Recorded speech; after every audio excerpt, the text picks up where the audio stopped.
गाड़ियों की हो या जिंदगी की हो, जीतते वही हैं जो सही वक्त पर गियर बदलते हैं। जीवन का ये फलसफा विपरीत हालात से बचने में आपकी मदद करता है। अब हर दिन चढ़ते हुए पारे को ही ले लीजिए, तपता सूरज लोगों की सेहत बिगाड़ने की तैयारी में है। हालत ये है कि हेल्थ मिनिस्ट्री को गाइडलाइंस जारी करनी पड़ी है। जी हाँ, मौसम के मिजाज को देखते हुए लाइफस्टाइल का गियर बदलिए, थोड़ा एक्टिव हो जाइए ताकि सेहत की हिफाजत हो सके। क्योंकि अप्रैल से जून तक देश में भीषण गर्मी पड़ने वाली है, लू भी चलेगी। मीनाक्षी, ज्योत्सना, इतना ही नहीं, इस बार तो सबसे ज्यादा 20 दिन लू चलेगी। हीट वेव का पिछला जो रिकॉर्ड है वो भी टूटने वाला है। देश के 85% इलाके प्रचंड गर्मी की गिरफ्त में आएंगे और इसलिए अभी से सावधानी बहुत जरूरी हो जाती है। तभी तो बढ़ती हुई गर्मी ने सरकार की चिंताओं को भी बढ़ा दिया है, क्योंकि अप्रैल से लेकर जून तक होने वाले जनरल इलेक्शन में लोग घरों से बाहर निकलेंगे और निकलना भी तो होगा। इसमें यंगस्टर्स भी हैं, बड़े बुजुर्ग भी हैं। जाहिर है हीट वेव की चपेट में आने का खतरा उन्हें भी होगा। जबकि देश की बड़ी आबादी पहले ही हार्ट डिजीज, हाइपरटेंशन और डायबिटीज की गिरफ्त में है। सूरज के सीधे संपर्क में आना उनके लिए और जानलेवा हो सकता है। दरअसल गर्मी बढ़ने से शरीर को चलाने वाली तीनों जो बायोलॉजिकल एनर्जी के बीच एक संतुलन है वो बिगड़ जाता है और पित्त की मात्रा बढ़ जाती है। और जब गर्मी से बचने के लिए फ्रिज से रखी ढकी ठंडी ठंडी चीजें आप निकालते हैं, खाते या पीते हैं, तो उससे कफ की प्रकृति बढ़ती है। तो वहीं खराब खान पान की वजह से, एक्सेस ईटिंग की वजह से गैस एसिडिटी को ट्रिगर करता है और फिर त्रिदोष इम्बैलेंस होते ही आप बीमार पड़ जाते हैं। तो चलिए आज मौसम के हिसाब से सेहत की हिफाजत के लिए लाइफस्टाइल का गियर कैसे बदलना है, कितना बदलना है, कौन से गियर पर डालना है, ये हम जानेंगे। विश्व प्रसिद्ध योग गुरु स्वामी रामदेव हमारे साथ जुड़ चुके हैं। स्वामी जी, बहुत बहुत स्वागत है आपका। प्रणाम स्वामी जी, बहुत बहुत स्वागत है आपका। बहुत बहुत प्रणाम मीनाक्षी जी, अमित जी आपको भी और ज्योत्सना जी आपको भी। देखो, एक तो सूर्य नमस्कार तो जैसा काल हो, कैसा भी काल हो, कैसा भी हाल हो, बुरे हाल होने से बचाना है तो सूर्य नमस्कार तो करना ही है। पित्त बढ़ जाए तो उसके लिए कुंजर क्रिया कराते हैं। पित्त के लिए कुंजर, कफ के लिए नस्य और वात के लिए बस्ती। ये 3 रामबाण उपाय हमारे बालक इधर कर रहे। पानी पी रहे हैं, पानी पी करके लगभग 2 लीटर पानी पी के उसको निकालते हैं। फिर एक तो ये कुंजर क्रिया है, फिर उधर दंड से भी एक नली डाल ली और उससे भी ये शरीर से पित्त बाहर निकालते हैं। और पित्त बढ़ जाता है तो आंखों पर भी बुरा असर हो जाता है, आंखें लाल हो जाती है, मुंह में छाले पड़ जाते हैं, स्किन के ऊपर कई प्रकार के रैसेज और उपद्रव आने लगते हैं। तो आंखों को पित्त से बचाने के लिए यह है जल नीति, और ज़्यादा कफ बढ़ जाए तो सूत्र नीति, और अंदर से जमे हुए कफ को उखाड़ने के लिए वस्त्र धोती। ये सारे ही उपाय यहाँ पर आप देख रहे हैं पतंजलि विश्वविद्यालय के हमारे बालक हैं उसको निष्पन्न कर रहे हैं। एक तरफ ये सूर्य नमस्कार, ये तो त्रिदोष सामक। आज मेरे पीछे आप पतंजलि गुरुकुलम, जो विश्व का श्रेष्ठतम गुरुकुल है, इस बार 3 कार्य होने वाले हैं रामनवमी पर। 350वीं जयंती है वीर शिरोमणि छत्रपति शिवाजी महाराज की, और हमारे पूज्य गोविंद देवगिरी जी महाराज पहली बार व्यासपीठ से छत्रपति शिवाजी महाराज जी की कथा करने वाले हैं। पतंजलि गुरुकुलम का विधिवत उद्घाटन होने वाला है और रामनवमी का आध्यात्मिक दीक्षा पर्व, जिसमें हम 30 साल के तो सन्यासी हो जाएंगे और इस जन्म की हमारी 50 सालों की और जन्म जन्मांतरों की ये सेवा हमारी आगे बढ़ रही है। आज त्रिदोष के ऊपर बात कर रहे हैं। अभी मैंने 3 दोषों के मूल बातें की। पित्त के लिए वमन, कफ के लिए नस्य और ये जल नीति, सूत्र नीति, और वात के लिए बस्ती।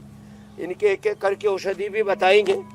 और उधर हमारे हालूराम जी जो सिंगी के हमारे सबसे बड़े एक्सपर्ट हैं। हाँ, ये बड़ी परंपरा है भाई हमारी। ये श्रृंगी चिकित्सा जो महर्षि सुश्रुत के समय से चल रही थी, रक्त मोक्षण इसको कहते हैं, श्रृंगी चिकित्सा। और इसके साथ ये लीज थेरापी, ये भी बड़ी जबरदस्त है। ये स्टीम भी बड़ा जबरदस्त है। ये भी कफ कोल्ड के लिए बड़ा अच्छा है। और हल्दी, अदरक, लहसुन, प्याज, दिव्य धारा, पतंजलि बाम की लपेट भी बड़ी जबरदस्त है, वो भी यहाँ पर दिखा रहे हैं। तो ये छोटे स्वामी छोटे जी लेकिन उपाय बहुत बड़े सारे उपाय हैं, लेकिन करना पूरे कैसे है आंतरिक और कौन शुद्धिकरण से के लिए। त्रिदोष में कौन से उपाय को करना है, कौन सा योग अभ्यास करना है, ये समझना बड़ा जरूरी है। स्वामी जी, अप्रैल से जून तक देश में भीषण गर्मी पड़ने वाली है, जिसमें 20 दिन तो हीट वेव के भी होंगे और इलेक्शन भी इसी के बीच है। जाहिर है लोग घरों से बाहर तो निकलेंगे ही, गर्मी की चपेट में भी आएंगे। तो योगाभ्यास के साथ साथ गर्मी से बचने का उपाय क्या क्या अपनाना है और कौन कौन सी परेशानी इन गर्मियों में हो सकती है, लू में हो सकती है, इसे समझाएं और उपाय भी बताएं। मसलन डिहाइड्रेशन हो गई, बेहोशी हो गई, सिर दर्द हो गया, चक्कर आना हो गया, उल्टी दस्त या मांसपेशियों में ऐंठन थकान जैसी समस्या हो गई। स्वामी जी, बीमारियों की लिस्ट लंबी है, लेकिन समाधान योग आयुर्वेद तो में है। 2 से 2.5 लीटर शुद्ध पानी पीना है। जीरा, धनिया, सौंफ, ये सबके घर में मिल जाता है। जीरा, धनिया, सौंफ, मुलेठी और गुलाब के फूल, इसका हमने नाम रखा है पित्तहर पेय। शीशम, पीपल, बेल, शीशम के पत्ते, बेल के पत्ते, पीपल के पत्ते। शीशम, पीपल, बेल, दूर्वा, दूधी घास, जलजमनी किसी को मिल जाए, वीट ग्रास, एलोवेरा और लौकी, ये ऐसी चीजें बता रहा हूँ, इसमें से 5-7 में से जो मिल जाए उसी का उपयोग कर लें। और हमारे अजय और उनके साथ हमारे योगी भाई इधर भी हैं और इधर योग भी कर रहे हैं। चलो योग मुद्रासन, मंडूका आसन भी करते हैं। ये तो 1-2 मिनट प्रतिदिन करना है। पेट बहुत खराब होता है गर्मी में, उसके लिए मंडूका आसन, योग मुद्रा आसन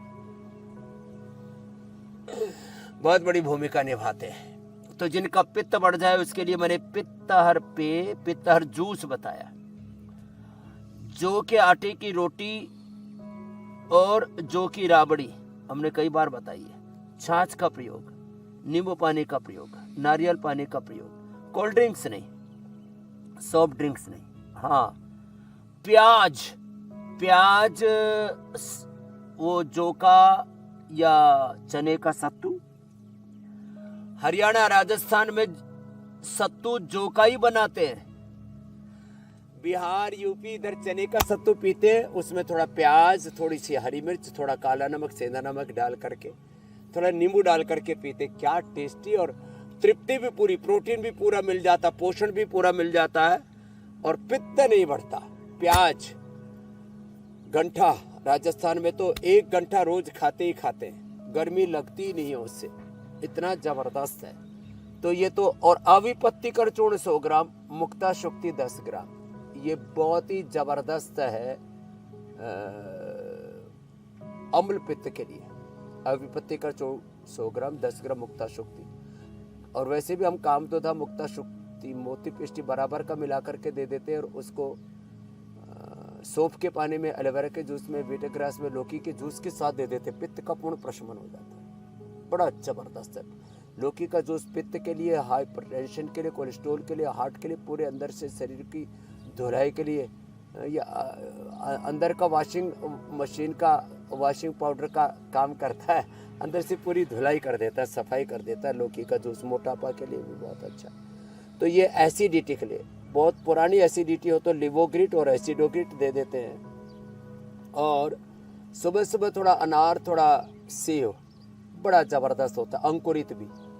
अब ये तो बात हुई पित्त की, गर्मी बहुत तेज है ना, तो पित्त के प्रशमन के लिए आज हमने एक जूस भी रखा है। हाँ, उसको जूस बोले या फलूदा बोले आजकल, जो भी है। मंडूकासन, योग मुद्रासन, अर्धमत्स्येंद्रासन, वक्रासन। और ये स्टीम कफ के लिए नस्य, अणु तेल का नस्य, जिसको बहुत ही ज़्यादा, किसी के तो मैं देखता हूँ भयंकर गर्मियों में भी नाक जाम रहते हैं, फिर उनको अणु तेल से बात नहीं बनती, उनको फिर ज्योतिष्मती तेल डालना पड़ता है। किसी को अणु तेल और ज्योतिष्मती मिला करके डालते हैं, फिर ये नस्य भी करवाते हैं। नशे के साथ साथ ये स्टीम जो दे रहे हैं ये करवाते हैं, बड़ा जबरदस्त है स्टीम का प्रयोग भी।